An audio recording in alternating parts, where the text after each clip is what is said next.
Are you tired of weight loss products filled with artificial ingredients and empty promises? Discover the power of nature with Pure Revive, the ultimate solution for healthy weight loss. Check out the link in the video description now to start your journey with Pure Revive. Missing Brit teenager Jay Slater was all smiles in a chilling Snapchat clip sent the night before he shockingly vanished in Tenerife. The 19-year-old from Lancashire was on the holiday island for a 3-day music festival and had stayed the night with people he had just met before disappearing on his way home on Monday. He vanished after making a desperate phone call at 8 a.m. on Monday morning to his longtime pal Lucy, saying he was in the middle of nowhere. The frantic teen said he was lost, needed water and only had 1% battery left on his mobile phone. Jay told Lucy he didn't know where he was and that he needed a drink of water before the call cut off. His last known location was Tenerife Rural Park in the northwest of Tenerife, a popular hiking spot for tourists. The new Snapchat clip now shows what Jay was wearing the night before he disappeared. The footage was taken on Sunday night, June 16th, by relative Isabel Price near the Arona area of Santa Cruz de Tenerife. Jay was seen sporting a gray sports t-shirt with a light green strip on the shoulders and a black crossbody bag. Now a desperate police search is underway, with cops and mountain rescue scouring the rugged landscape with drones and police helicopters. Temperatures of up to 26 degrees Celsius were recorded around the time Jay went missing. A Civil Guard spokeswoman in Tenerife said, a specialist mountain rescue and intervention group called the Grime has been mobilized.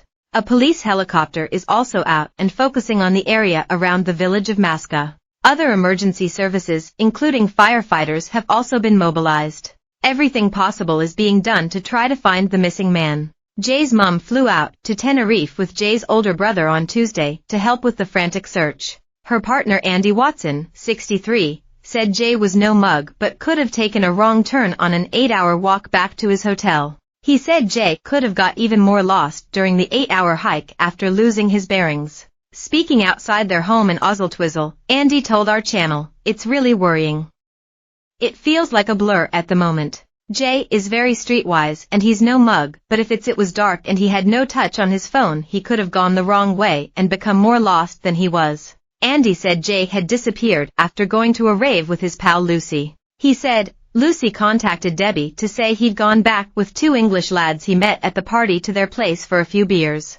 Apparently, where they are staying is 8 hours walking distance from where Jay is staying. However, Lucy said the people Jay met on Sunday night were staying in an apartment in the middle of nowhere.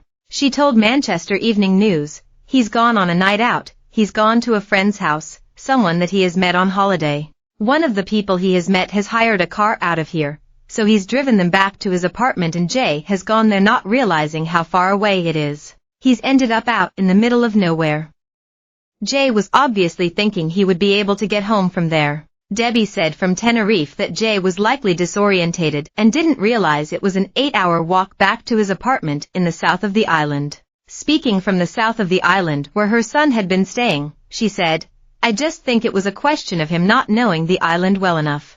Debbie said her son would have consumed a fair bit of alcohol while at the festival, but he seemed very compos mentis before he went missing. She said, "I know the last place he spoke to his friend Lucy from was in the mountains, and I think the police have got a more precise location now. I imagine they're also speaking to the people whose place he went back to. I imagine we will head up north nearer the spot Jay was when he disappeared."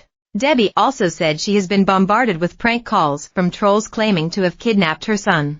She told how Brits with northern accents have been calling her with hidden numbers, claiming they had her son captive and were keeping him because he owed them money. She said, "I just don't know why people would want to do things like this. I've been getting lots of prank calls. It's sickening. People ringing me and saying they've got Jay because he owes them money. But it's not putting me off.